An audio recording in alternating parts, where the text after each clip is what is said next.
이 시간에는 회개와 용서의 신학에 대해서 말씀드리겠습니다. 먼저 성경 한 곳을 읽겠습니다. 마태복음 18장 23절에서 35절에 있는 말씀입니다. 그러므로 천국은 그 종들과 결산하려 하던 어떤 임금과 같으니 결산할 때 10,000달란트 빚진 자 하나를 데려오매 갚을 것이 없는지라. 주인이 명하여 그 몸과 아내와 자식들과 모든 소유를 다 팔아 갚게 하라 하니 그 종이 엎드려 절하며 이르되 내게 참으소서 다 갚으리이다 하거늘 그 종의 주인이 불쌍히 여겨 놓아보내며 그 빚을 탕감하여 주었더니 그 종이 나가서 자기에게 100데나리온 빚진 동료 한 사람을 만나 붙들어 목을 잡고 이르되 빚을 갚으라 하며 그 동료가 엎드려 간구하여 이르되 나에게 참아주소서 갚으리이다 하되 허락하지 아니하고 이에 가서 그가 빚을 갚도록 옥에 가두거늘 그 동료들이 그것을 보고 몹시 딱하게 여겨 주인에게 가서 그 일을 다 알리니 이에 주인이 그를 불러다가 말하되 악한 종아 내가 빌기에 내가 내 빚을 전부 탕감하여 주었거늘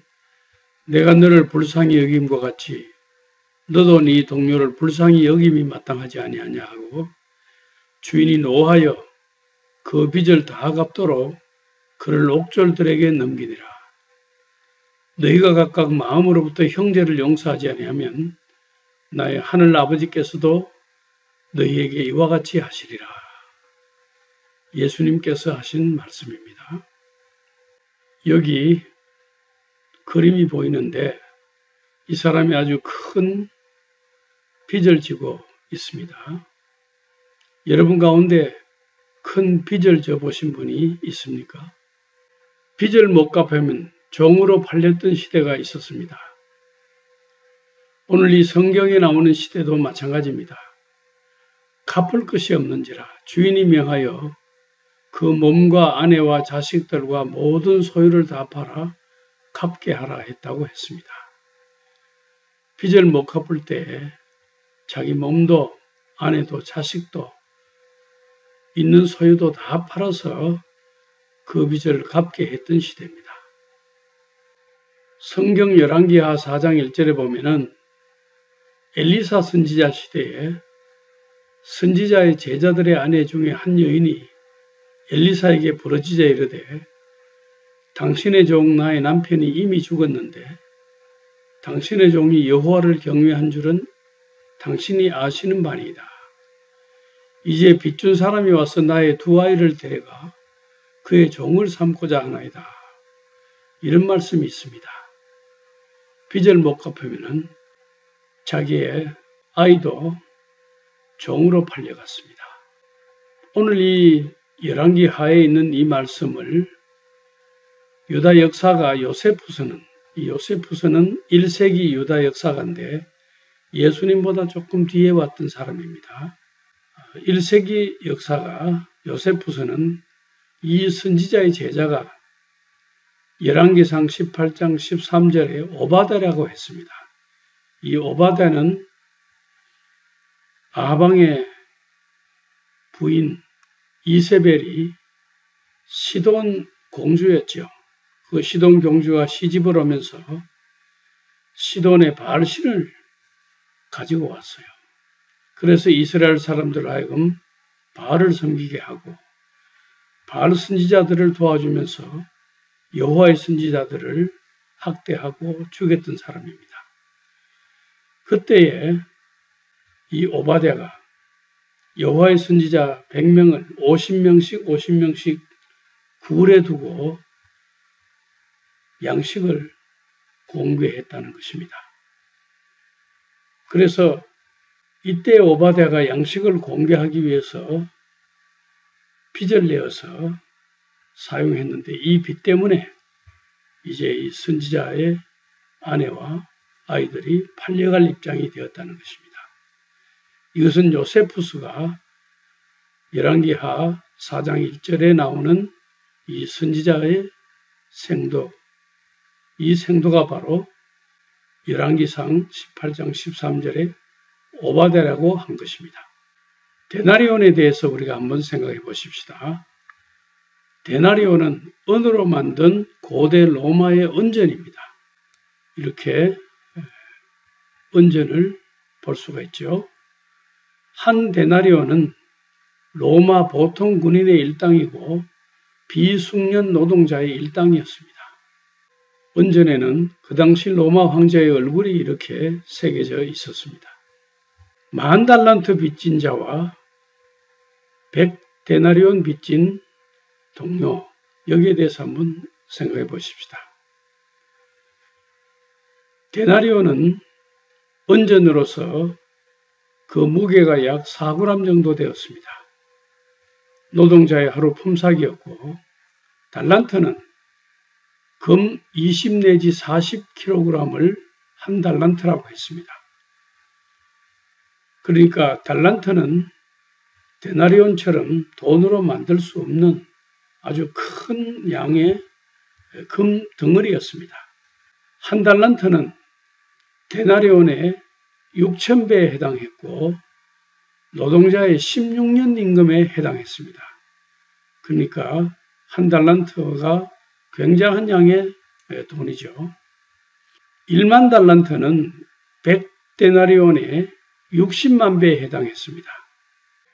그러니까 오늘 성경 본문에 나오는 악한 종은 자기가 탕감받은 빚의 60만 분의 1도 동료의 빚을 탕감해 주지 않았다는 이야기가 됩니다. 마태복음 5장 7절에 긍휼히 여기는 자는 복이 있나니 그들이 긍휼히 여김을 받을 것이며라고 예수님은 말씀하셨습니다. 긍휼을 행하지 아니하는 자에게는 긍휼 없는 심판이 있으리라. 긍휼은 심판을 이기고 자랑하느니라고 했습니다. 그러면 여기서 우리가 가난한 과부가 헌금을 했던 렙도는 얼마가 되느냐를 한번 살펴봅시다. 렙도는 드라크마 또는 데나리온의 128분의 1입니다. 그러니까 한 데나리온이 노동자의 하루 품삯이니까 그 중에 128분의 1, 아주 작은 돈이죠. 가난한 과부가 헌금한 돈은 아주 작은 돈이었다는 것을 알 수가 있습니다. 그렇지만은 예수님께서는 그 크고 작고 양을 보지 아니하시고 자기의 성의껏 자기 가진 모든 것을 바친 이 가난한 과부가 많은 것을 바쳤다고 칭찬하셨습니다. 향료 한 옥합은 얼마나 되는지 한번 살펴봅시다. 향료 한 옥합은 300데나리온 이상이 된다고 했습니다. 그러니까 그 작은 옥합병에 든 향유가 노동자들의 거의 1년의 임금에 해당하는 많은 돈이 되는 값비싼 것이었죠. 300데나리온 이상이 된다고 했습니다. 마리아가 예수께 부은 향유 옥합은 그러니까 큰 돈이 되는 가치 있는 향유를 예수님께 부었다고 할 수 있습니다. 사람이 짐승과 다른 점은 첫째로는 뉘우치고 회개한다는 것이고 둘째로는 종교를 가진다는 것입니다. 종교를 가진다는 것은 사람만이 다른 피조물들과 다른 동물들과는 달리 하나님의 형상대로 지음을 받았기 때문입니다. 하나님의 형상이 있기 때문에 하나님과 대화하고 교제하고 관계를 맺을 수가 있고 하나님께 예배를 드릴 수가 있습니다. 그래서 하나님의 형상을 가진 사람만이 종교를 가지게 되는 것입니다. 흔히 우리가 사람과 DNA가 유사하다고 하는 원숭이들이 있는데 그 원숭이들이 종교를 가진다든지 머리에 재를 뿌리고 회개한다는 이야기를 들어본 일이 있습니까? 아마도 없을 것입니다. 돌고래나 물개들이 IQ가 좋다고 합니다. 그렇지만 돌고래들이 하나님께 예배드린다는 이야기를 들어본 적이 있습니까? 아마도 없을 것입니다. 사람이 다른 짐승과 다른 점은 뉘우치는 것, 회개하는 것과 하나님을 섬기고 종교를 가지는 것입니다. 회개하고 세례를 받으라. 회개하고 복음을 믿으라. 세례를 받고 복음을 믿는 것은 회개를 전제로 합니다. 회개는 긍휼과 용서와 인정을 받고 회개하는 사람의 수준을 결정합니다. 독일은 기독교 정신이 수천 년 동안 흘렀던 나라입니다. 그러나 일본은 수천 년 동안 무당 종교 신토의 정신이 흘렀던 나라입니다. 기독교는 자기 반성이 있지만 무당 종교 안에는 자기 반성이 없습니다. 이 정신적인 틀이 독일 사람들과 일본 사람들은 자라온 환경이 다릅니다. 회개하지 않는 개인이나 민족은 희망이 없습니다. 우리가 성경의 요나가 아시리아의 니느웨에 가서 회개를 외쳤던 교훈을 기억하고 있습니다. 오늘 독일 사람들은 2차 대전 때 나치에 가담했던 전력 있는 사람들은 찾아서 징벌을 하고 또 독일 사회에서 출세를 할 수 없게 만들었습니다. 그러나 일본은 보면은 전쟁 범죄자들의 위패를 모시고 있는 신사에 가서 참배를 하고 전범을 숭배하고 있습니다. 독일과 일본은 근본적인 차이가 있습니다. 그것은 수천 년 동안 흘러내려왔던 그들의 정신 문화가 다르기 때문에 그렇습니다. 기독교 정신이 흘렀던 나라는 회개할 줄 압니다. 그러나 무당 종교의 정신이 흘렀던 나라는 회개할 줄 모르고 있습니다. 물론 양심적인 개개인들이 있다는 것을 부정하는 것은 아닙니다. 그렇지만 전반적인 흐름이 그렇다는 것입니다. 우리는 일본이 위안부 문제로 회개하지 않는 것을 보면서 그 불쌍한 위안부들이 길거리에서 이제는 더 이상 회개를 구걸하지 말아야 하겠다고 생각합니다. 회개는 잘못한 쪽이 스스로 알아서 회개를 해야 되는 것이지 우리가 억지로 찔러서 구걸을 받을 문제가 아닙니다. 오히려 우리 정부와 국민이 위안부 할머니들에게 나라가 힘이 없어서 지켜주지 못해서 미안합니다 하고 우리가 대신 사과하고 그들이 받은 피해를 우리가 대신 보상해 주어야 되겠습니다.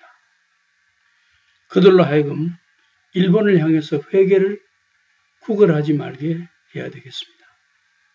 서기관들과 바리새인들이 음행 중에 잡힌 여자를 예수님께 끌고 와서 모세는 이런 여자를 돌로 치라고 했는데 선생은 어떻게 하겠습니까? 하고 예수를 시험했습니다. 예수께서 몸을 굽히사 손가락으로 땅에 서시니 너희 중에 죄 없는 자가 먼저 돌로 치라 하시고 다시 몸을 굽혀 손가락으로 땅에 셨었습니다. 둘러선 사람들이 양심의 가책을 느껴서 하나씩 나가고 오직 예수와 그 가운데 섰는 여자만 남았습니다. 그때 예수님께서 나도 너를 정죄하지 아니하노니 가서 다시는 죄를 범하지 말라고 하셨습니다. 예수님께서는 손가락으로 땅에 무엇을 썼을까요? 제가 생각할 때는 거기에 둘러섰던 사람들이 예수님께서 손가락으로 땅에 쓰시는 것을 보고 양심의 가책을 느낄 수 있도록 그들의 죄를 기록하지 않았나 생각이 됩니다. 죄 없는 자가 먼저 돌로 치라 하시고 다시 몸을 굽혀 손가락으로 땅에 쓰시니까 그들이 양심의 가책을 느끼고 돌을 던지지 못하고 다 돌아갔습니다. 자기 양심과 하나님은 속일 수 없기 때문이었습니다. 저는 요즘 사람들이 완악한 것을 보고 요즘 사람들 같으면 안 돌아가고 돌로 쳤을 것 같아요. 비록 양심에 가책되는 죄들이 거기에 열거되어 있자 할지라도 묵살해버리고 자기는 돌보지 않고 가책도 받지 않고 그저 돌로 쳤을 것 같은 기분이 듭니다. 요즘 사람들의 마음이 이렇게 완악해져 있습니다. 대제사장의 뜰에서 예수님을 모른다고 했던 베드로는 뉘우치고 통곡을 했습니다. 베드로의 뉘우침과 통곡은 예수님에 대한 믿음이 있었습니다. 예수님께서 용서하실 것에 대한 믿음이 있었습니다. 과연 베드로는 예수님으로부터 용서를 받았고 하나님의 용서와 예수님의 용서를 받았을 때 베드로는 자신을 용서할 수 있었습니다. 예수님을 배신한 가룟 유다는 뉘우쳤지만은 자살하고 말았습니다. 그것은 예수님에 대한 믿음이 없었기 때문입니다. 가룟 유다의 뉘우침은 자살로 끝나고 말았습니다. 그것은 예수님에 대한 믿음이 없었기 때문입니다. 믿음 없이 뉘우쳤기 때문에 용서를 받지 못했고 또 용서를 받지 못했기 때문에 자기 자신도 용서할 수가 없었습니다. 부활 후에 예수님은 그 어느 제자에게도 자신을 배신하고 버린 것에 대해 책임을 추궁하지 않으셨습니다.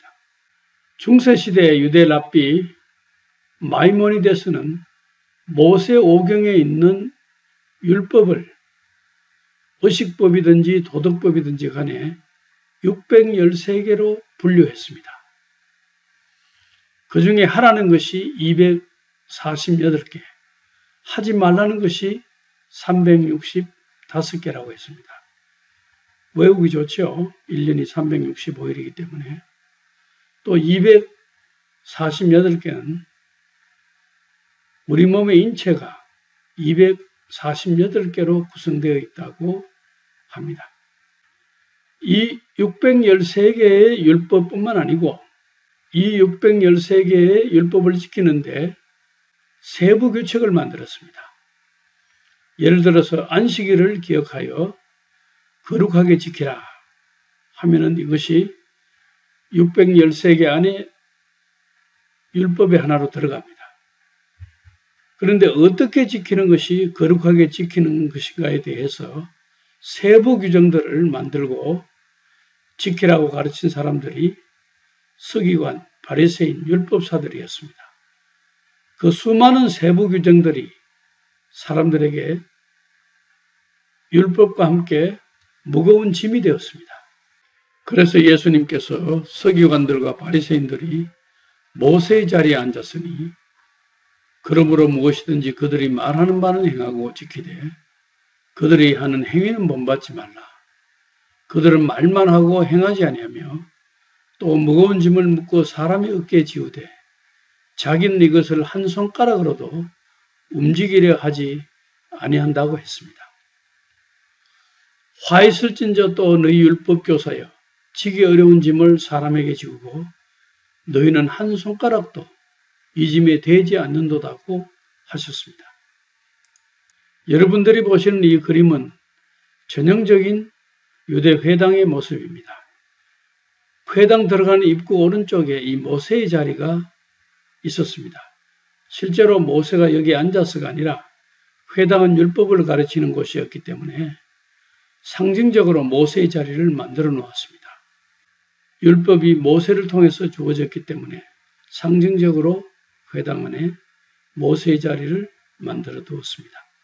실제로 고라신 회당터를 방문해 보면은 이 회당 들어가는 입구 오른쪽에 모세의 자리가 남아 있습니다.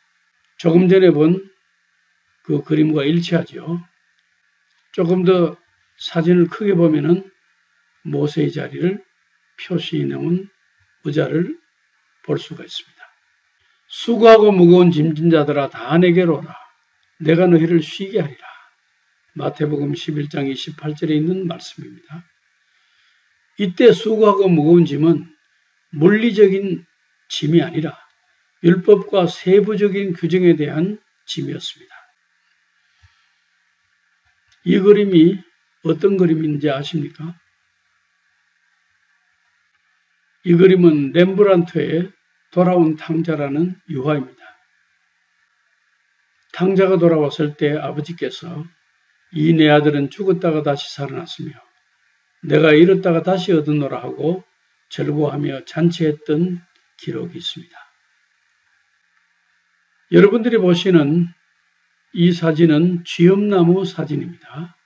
쥐엄나무를 영어로는 캐럿 트리 혹은 로카스트 트리라고 합니다. 나무는 이렇게 생겼습니다. 그런데 이 나무에 콩깍지 같은 것이 열리는데 바로 이것입니다. 이렇게 콩깍지 같은 열매가 열립니다. 그리고 이 콩깍지를 까면 안에 씨가 나오는데 아주 작은 씨가 이렇게 나옵니다.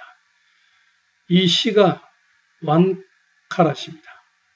그래서 보석 왕카랏 또 다른 물건을 무게 단위로 왕카랏이라 할 때에 이 쥐엄나무 열매의 씨를 기준으로 해서 고대의 카랏의 무게를 결정했습니다. 이 사진은 제가 나사렛 수태 알림교회 뒷벽에 있는 사진을 촬영한 것인데 99마리의 양을 두고 한 마리의 양을 찾아서 어깨에 메고 오는 목자의 모습입니다. 너희 중에 어떤 사람이 양 100마리가 있는데 그 중에 하나를 잃으면 99마리를 덜에 두고 그 잃은 것을 찾아내기까지 찾아다니지 아니하겠느냐? 또 찾아낸 적 즐거워 어깨에 메고 집에 와서 그 벗과 이웃을 불러 모으고 말하되 나와 함께 즐기자. 나의 잃은 양을 찾아내었노라 하리라. 죄인 한 사람이 회개하면 하늘에서는 회개할 것 없는 의인 99으로 말미암아 기뻐하는 것보다 더하리라고 성경에 기록되어 있습니다. 이 말씀은 회개하는 사람을 하나님께서 얼마나 기뻐하시는지를 단적으로 표현한 말씀입니다. 여러분들이 보시는 이 사진은 여리고의 모습인데 예수님 당시에는 이 앞에 개천이 흐르고 있었습니다. 여기 헤롯궁이 있었는데 헤롯이 예루살렘은 해발 850m로서 겨울에 춥습니다. 그래서 해저 한 200m 내려가는 여리고에 따뜻한 곳에 바로 사해바다 앞에 있는 여리고에 겨울 궁전을 지어놓고 있었습니다. 그래서 이 자리가 헤롯의 궁이 있었던 궁터입니다. 이 궁터를 다시 복원한 모습과 함께 비교해서 보겠습니다. 여기가 헤롯의 궁터고 이 자리가 목욕탕 자리인데 여러분들이 보시면은 바로 이 자리가 되겠습니다. 이 자리의 모습을 복원하면은 바로 이 자리입니다. 지금 이 왼편의 사진은 틈만 이렇게 보여주고 있지만 오른편 사진을 보면은 이 자리에 과거에 이런 건물이 있었다는 것을 보여주고 있습니다. 그리고 예수님께서 예루살렘에서 여리고로 다니시던 길은 이 헤롯 궁터에서 뒤쪽에 있는 이 부근에 있는 길들로 추정이 됩니다. 그 길에 삭개오가 올라갔던 나무도 있습니다. 바로 이런 나무였습니다. 전에는 우리 성경이 뽕나무라고 번역했지만 뽕나무가 아니고 돌감람나무로 알려져 있습니다. 여리고 삭개오의 집에서 유대인들이 예수가 세리의 집에 들어갔다고 비방했을 때 예수님께서는 인자가 온 것은 잃어버린 자를 찾아 구원하려 함이니라고 말씀하셨습니다. 이 삭개오가 얼마나 무한했겠습니까? 자기가 그토록 보고 싶어서 자기 키는 작고 어른이 나무 위에까지 올라가서 예수를 영접하고 자기 집으로 모셨는데 많은 사람들이 자기 때문에 예수님을 비방하고 있었을 때 자기 마음이 얼마나 무한했겠습니까? 그래서 삭개오는 예수님께 회개하고 내가 만일 남의 것을 토색한 일이 있으면 4배나 갚겠습니다 하고 회개했습니다.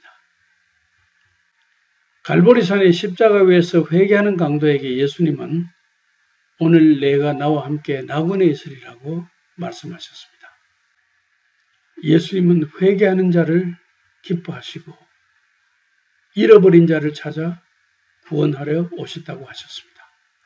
예수님은 잃어버린 자를 찾아 구원하러 오셨습니다. 그리고 십자가 위에서 회개하는 강도를 영접해 주셨습니다. 우리는 용서하면서 살아야 합니다. 너희가 각각 마음으로부터 형제를 용서하지 아니하면 나의 하늘 아버지께서도 너희에게 이와 같이 하시리라.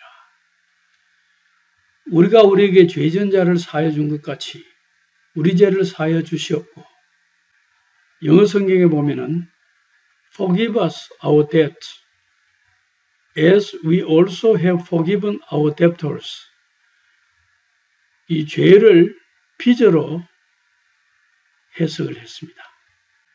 우리가 우리에게 죄진 모든 사람을 용서하오니 우리 죄도 사하여 주시옵고, 영어 성경에 Forgive us our sins, for we ourselves forgive everyone indebted to us. 죄와 빚을 같은 의미로 사용하고 있습니다. 아직도 교인들 가운데는 율법적 생활을 하는 사람들이 있습니다. 구약 성경의 원수를 저주한 것처럼 나도 저주하면서 살아간다. 성경에 있는 대로 살아간다는 것입니다. 시편 143편 12절에 주의 인자하심으로 나의 원수들을 끊으시고 내 영혼을 괴롭게 하시는 자를 다 멸하소서. 나는 주의 종이니이다.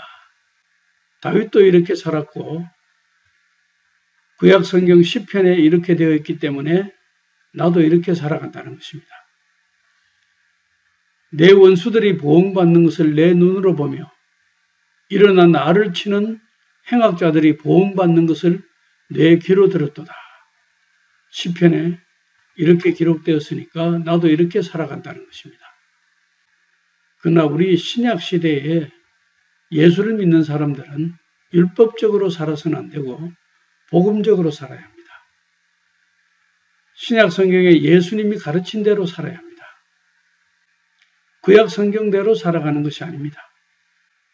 예수님은 말씀하시기를 또 내 이웃을 사랑하고 내 원수를 미워하라 하였다는 것을 너희가 들었으나 나는 너희에게 이르노니 너희 원수를 사랑하며 너희를 박해하는 자를 위하여 기도하라. 예수님은 이렇게 말씀하셨습니다. 7번을 70번까지 용서해야 되겠습니다. 이것은 무제한의 용서입니다. 베드로가 나와 이르되 주여 형제가 내게 죄를 범하면 몇 번이나 용서하여 주리까? 7번까지 하오리까? 예수께서 이르시되 네게 이르노니 7번뿐 아니라 7번을 70번까지라도 할지니라. 이것은 7번이나 70번의 문제가 아니라 무제한의 용서를 말합니다. 우리가 용서하고 잊어버려야 우리 마음이 편안합니다. 내가 남을 용서하지 못하고 분노를 느끼게 되면 잠도 잘 못 자고 마음의 고통이 심하게 됩니다. 하나님은 제사보다 긍휼을 원하십니다. 너희는 가서 내가 긍휼을 원하고 제사를 원하지 아니하노라 하신 뜻이 무엇인지 배우라. 나는 의인을 부르러 온 것이 아니요 죄인을 부르러 왔노라 하시니라. 예수님의 말씀입니다. 여러분들이 보시는 이 사진은 루터가 임종전에 설교한 안드레아 교회입니다. 루터의 태어난 고향 아이슬레벤에 있는데 1546년 2월 15일 루터가 이 교회에서 설교를 했습니다. 그때 본문이 마태복음 11장 28절입니다. 수고하고 무거운 짐진 자들아 다 내게로 오라. 내가 너희를 쉬게 하리라. 루터는 이 설교를 하고 3일 뒤에 2월 18일 날 임종했습니다.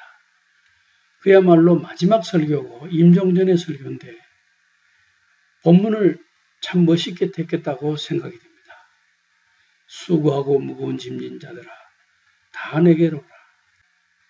이 613개의 율법의 짐뿐만 아니라 또 그 율법을 지키기 위한 수많은 시액의 직들, 이 모든 무거운 짐들을 다 예수님께 내려놓고 쉼을 얻기 위해서 예수님께 가는 모습을 설교로서 마르틴 루터가 마지막 설교를 했습니다. 참으로 마지막 설교로서 적절한 성경 본문이라고 생각합니다. 만일 우리가 죄가 없다고 말하면 스스로 속이고 또 진리가 우리 속에 있지 않을 것이요. 만일 우리가 우리 죄를 자백하면 그는 미쁘시고 의로우사 우리 죄를 사하시며 우리를 모든 불의에서 깨끗하게 하실 것이라고 했습니다.